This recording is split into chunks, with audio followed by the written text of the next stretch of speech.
नमस्कार।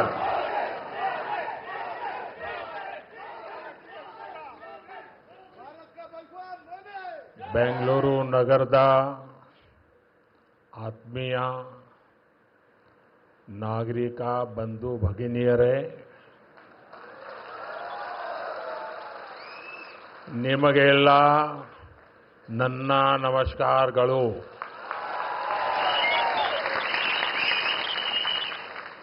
कर्नाटक के गवर्नर श्री थावरचंद गहलोत जी, मुख्यमंत्री सिद्धरामैया जी,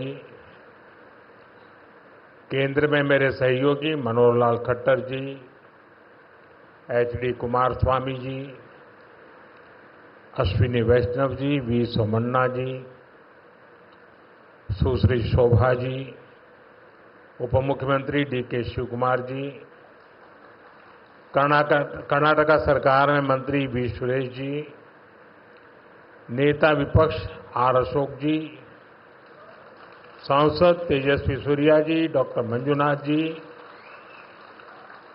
एमएलए विजयेंद्र येडियुरप्पा जी और कर्नाटका के मेरे भाई और बहनों, कर्नाटका की धरती पर कदम रखते ही अपनापन सा महसूस होता है। यहाँ की संस्कृति, यहाँ के लोगों का प्यार और कन्नड़ा भाषा की मिठास दिल को छू जाती है। सबसे पहले मैं बेंगलुरु शहर की अधिष्ठात्री देवी अन्नम्मा ताई के चरणों में प्रणाम करता हूं।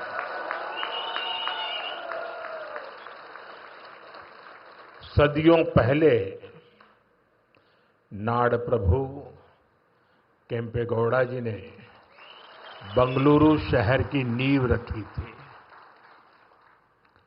उन्होंने एक ऐसे शहर की संकल्पना की थी जो अपनी परंपराओं से भी जुड़ा हो और साथ ही प्रगति की नई ऊंचाइयों को भी छुए।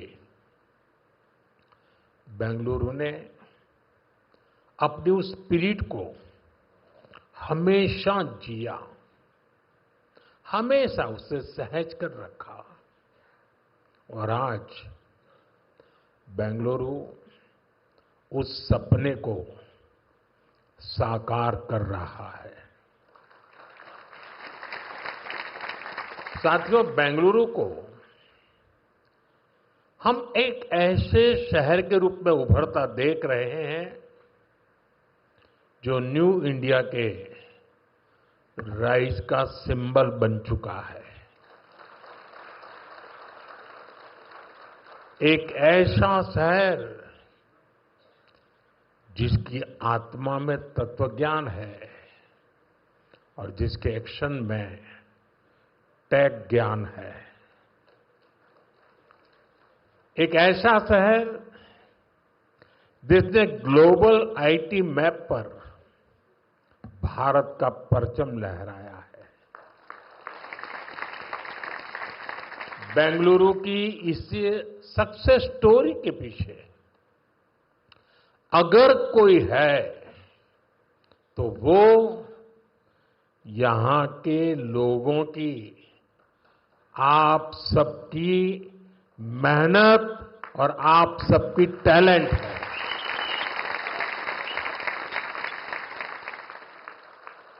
फ्रेंड्स, 21वीं सदी में अर्बन प्लानिंग और अर्बन इंफ्रास्ट्रक्चर हमारे शहरों की बहुत बड़ी आवश्यकता है। बेंगलुरु जैसे शहरों को हमें भविष्य के लिए भी तैयार करना है। बीते समय में बेंगलुरु के लिए भारत सरकार की तरफ से हजारों करोड़ रुपए की योजनाएं शुरू की गई हैं। आज इस अभियान को नई गति मिल रही है। आज बेंगलुरु मेट्रो येलो लाइन का शुभारंभ हुआ है। मेट्रो फेज 3 की आधारशिला भी रखी गई है। साथ ही देश के अलग अलग हिस्सों के लिए 3 नई वंदे भारत ट्रेनों को हरी झंडी भी दिखाई गई है। बेंगलुरु से बेलगावी के बीच वंदे भारत की सेवा शुरू हुई है। इससे बेलगावी के व्यापार और टूरिज्म को बढ़ावा मिलेगा। इसके अलावा नागपुर से पुणे और श्री माता वैष्णो देवी कटरा से अमृतसर के बीच भी वंदे भारत एक्सप्रेस शुरू हुई है। इससे लाखों श्रद्धालुओं को लाभ होगा, पर्यटन को बढ़ावा मिलेगा। मैं इन सभी प्रोजेक्ट्स के लिए वंदे भारत ट्रेनों के लिए बेंगलुरु, कर्नाटका और देश के लोगों को बहुत बहुत बधाई देता हूं। साथियों, आज ऑपरेशन सिंदूर के बाद मैं पहली बार बेंगलुरु आया हूं।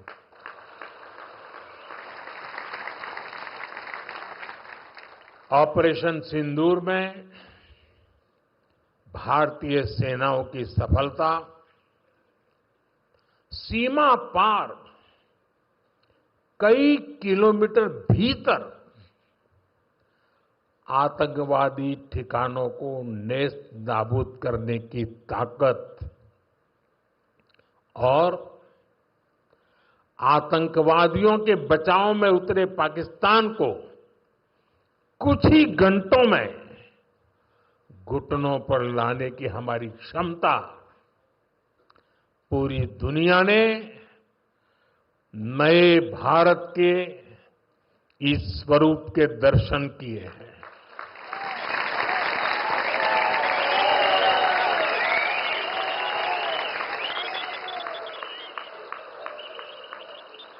ऑपरेशन सिंदूर की सफलता के पीछे बहुत बड़ी वजह हमारी टेक्नोलॉजी और डिफेंस में मेक इन इंडिया की ताकत है और इसमें बेंगलुरु और कर्नाटका के युवाओं का भी बहुत बड़ा योगदान है। मैं इसके लिए भी आज आप सभी का अभिनंदन करता हूं। साथियों, आज बेंगलुरु की पहचान दुनिया के बड़े सिटीज के साथ होती है। हमें ग्लोबली कॉम्पीट भी करना है, इतना ही नहीं, लीड भी करना है। हम तभी आगे निकलेंगे जब हमारे शहर स्मार्ट होंगे, फास्ट होंगे, एफिशिएंट होंगे। इसलिए आज मॉडर्न इंफ्रा के लिए प्रोजेक्ट पूरे कराने पर हमारा इतना जोर है। आज आरवी रोड से बोम्मा संद्रा तक येलो लाइन शुरू हुई है। ये बेंगलुरु के कई अहम एरियाज को आपस में कनेक्ट करेगी। बसवनगुड़ी से इलेक्ट्रॉनिक सिटी तक ये सफर में भी अब सब कम समय लगेगा। इससे लाखों लोगों के जीवन में ईज ऑफ लिविंग बढ़ेगी, ईज ऑफ वर्किंग बढ़ेगी। साथियों, आज येलो लाइन के लोकार्पण के साथ ही हमने फेज 3 यानी ऑरेंज लाइन का भी शिलान्यास किया है। जब ये लाइन शुरू होगी तो येलो लाइन के साथ मिलकर डेली 25 लाख पैसेंजर्स को फैसिलिटेट करेगी। 25 लाख पैसेंजर्स। ये बेंगलुरु के ट्रांसपोर्ट सिस्टम को एक नई ताकत देगी, एक नई ऊंचाई देगी। साथियों, बेंगलुरु मेट्रो ने देश को पब्लिक इंफ्रास्ट्रक्चर डेवलपमेंट का एक नया मॉडल भी दिया है। बेंगलुरु मेट्रो कई अहम स्टेशनों के लिए इंफोसिस फाउंडेशन, बायोकॉन और डेल्टा इलेक्ट्रॉनिक जैसी कंपनियों ने पार्ट फंडिंग की है। सीएसआर के इस्तेमाल का ये मॉडल एक बड़ी प्रेरणा है। मैं इस अभिनव प्रयास के लिए कॉरपोरेट सेक्टर को बहुत बहुत बधाई देता हूं। साथियों, आज भारत दुनिया की फास्टेस्ट ग्रोइंग मेजर इकोनॉमी है। पिछले 11 इयर्स में हमारी इकोनॉमी 10वें नंबर से टॉप 5 में पहुंच गई। हम बहुत तेजी से टॉप 3 इकोनॉमी बनने की ओर आगे बढ़ रहे हैं। ये स्पीड हमें कैसे मिली है? ये स्पीड हमें रिफॉर्म, परफॉर्म, ट्रांसफॉर्म की स्पिरिट से मिली है। ये स्पीड हमें साफ नीयत और ईमानदार प्रयासों से मिली है। आप याद करिए, 2014 में मेट्रो सिर्फ 5 शहरों तक सीमित थी, 5 सिटीज। अब 24 सिटीज में 1000 किलोमीटर से ज्यादा मेट्रो नेटवर्क है। भारत अब दुनिया का तीसरा सबसे बड़ा मेट्रो नेटवर्क वाला देश बन गया है। 2014 से पहले लगभग 20,000 किलोमीटर रेल रूट का इलेक्ट्रिफिकेशन हुआ था।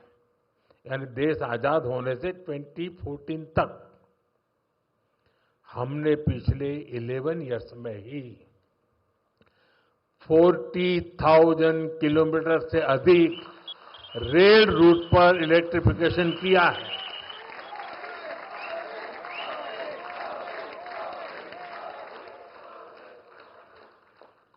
साथियों, जल, थल, नभ कुछ भी अछूता नहीं रखा है।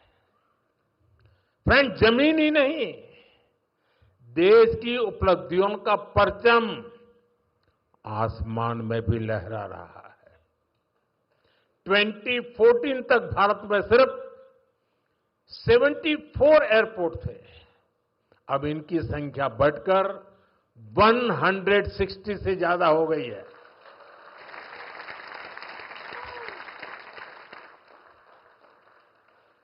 नभ की सिद्धि, थल की सिद्धि और जल की भी वाटरवेज का आंकड़ा भी उतना ही शानदार है। 2014 में सिर्फ 3 नेशनल वाटरवेज ऑपरेशनल थे। अब यह संख्या बढ़कर 30 हो चुकी है। साथियों, हेल्थ और एजुकेशन सेक्टर में भी देश ने एक बड़ी जंप लगाई है। 2014 तक हमारे देश में सिर्फ 7 एम्स और 387 मेडिकल कॉलेज थे। अब 22 एम्स और 704 मेडिकल कॉलेज लोगों की सेवा में जुटे हैं। बीते 11 साल में देश में मेडिकल की 1 लाख से ज्यादा नई सीटें जुड़ी है। आप कल्पना कर सकते हैं इससे हमारे मिडिल क्लास के बच्चों को कितना फायदा है। इन 11 वर्षों में आईआईटीज की संख्या भी 16 से बढ़कर 23, ट्रिपल आईटीज की संख्या 9 से बढ़कर 25 और आईएम्स की संख्या 13 से बढ़कर 21 हो चुकी है। यानी आज स्टूडेंट्स के लिए हायर एजुकेशन में ज्यादा से ज्यादा मौके बन रहे हैं। साथियों, आज देश जिस गति से आगे बढ़ रहा है, उसी गति से गरीब और वंचित का जीवन भी बदल रहा है। हमने प्रधानमंत्री आवास योजना के तहत 4 करोड़ से अधिक पक्के घर दिए हैं। अब हमारी सरकार 3 करोड़ घर और बनने जा रही है। हमने सिर्फ 11 इयर्स में 12 करोड़ से अधिक टॉयलेट्स बनाए हैं। इससे देश की करोड़ों माताओं बहनों को गरिमा, स्वच्छता और सुरक्षा का अधिकार मिला है। साथियों, देश आज जिस गति से विकास कर रहा है, इसके पीछे हमारी इकोनॉमिक ग्रोथ एक बड़ा फैक्टर है। आप देखिए, 2014 से पहले भारत का टोटल एक्सपोर्ट $468 बिलियन तक पहुंचा था। आज ये $824 बिलियन हो गया है। पहले हम मोबाइल इंपोर्ट करते थे, वहीं अब हम मोबाइल हैंडसेट के टॉप 5 एक्सपोर्टर बन गए हैं। और बेंगलुरु की इसमें बहुत बड़ी भूमिका भी है। 2014 से पहले हमारा इलेक्ट्रॉनिक्स एक्सपोर्ट लगभग $6 बिलियन था। अब ये भी लगभग $38 बिलियन तक पहुंच गया।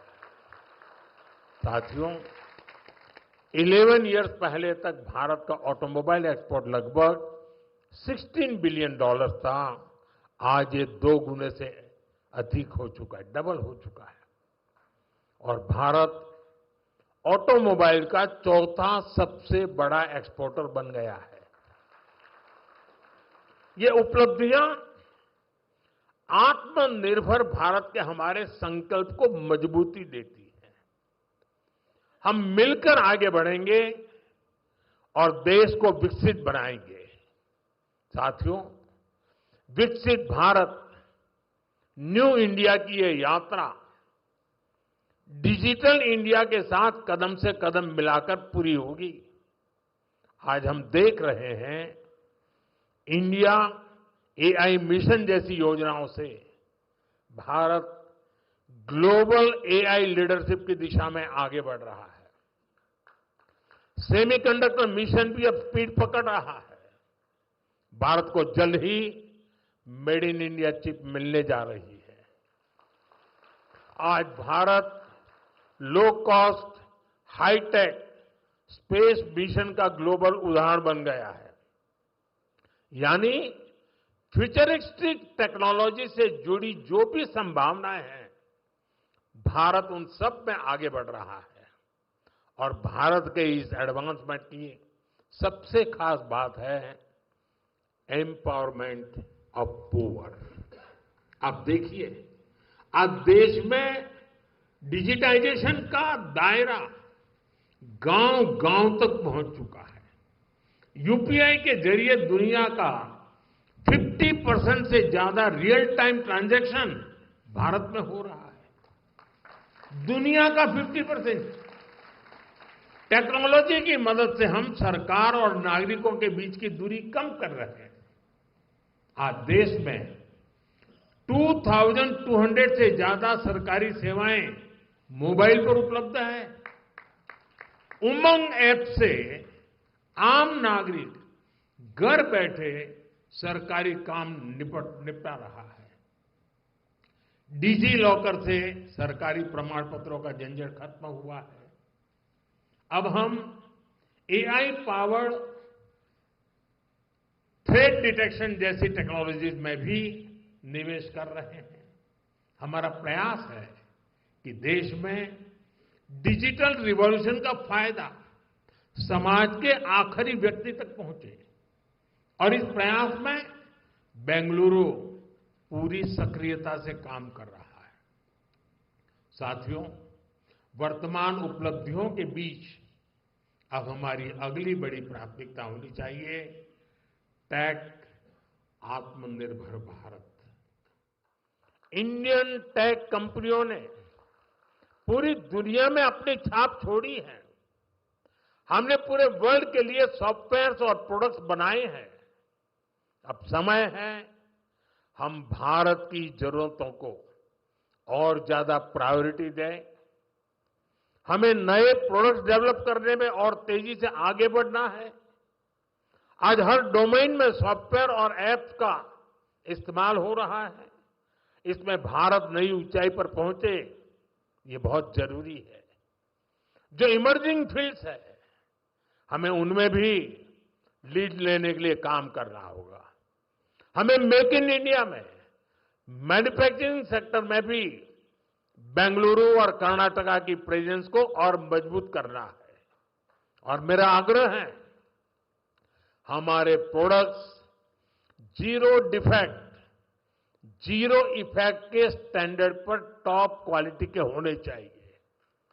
यानी बिना डिफेक्ट वाले प्रोडक्ट हो और उन्हें बनाने का नेगेटिव इफेक्ट पर्यावरण पर भी न पड़े। मेरी अपेक्षा है कर्नाटका का टैलेंट आत्मनिर्भर भारत के इस विजन को लीड करे। साथियों, केंद्र सरकार हो या राज्य सरकार, हम सभी जनता की सेवा के लिए हैं। हमें देशवासियों की बेहतरी के लिए साथ मिलकर कदम उठाने हैं। इस दिशा में एक जो सबसे जरूरी जिम्मेदारी है वो है नए रिफॉर्म्स।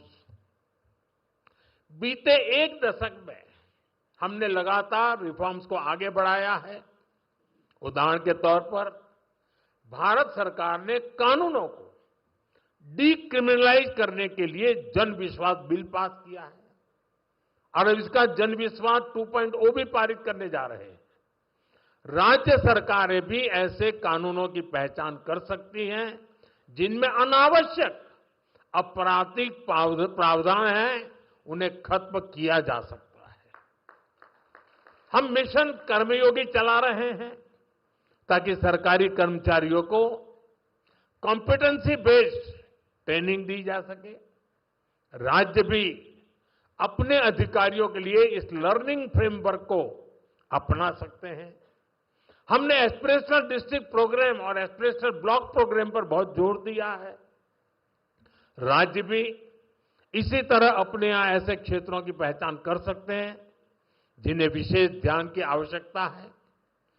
हमें राज्य सरकार के स्तर पर भी नए रिफॉर्म्स को लगातार पुश करना चाहिए। मुझे विश्वास है हमारे ये साझे प्रयास कर्नाटका को विकास की नई ऊंचाई पर ले जाएंगे। हम साथ मिलकर विकसित भारत के संकल्प को पूरा करेंगे। इसी भाव के साथ मैं एक बार फिर आप सभी को इन डेवलपमेंट प्रोजेक्ट की बहुत बहुत बधाई देता हूं। बहुत बहुत धन्यवाद।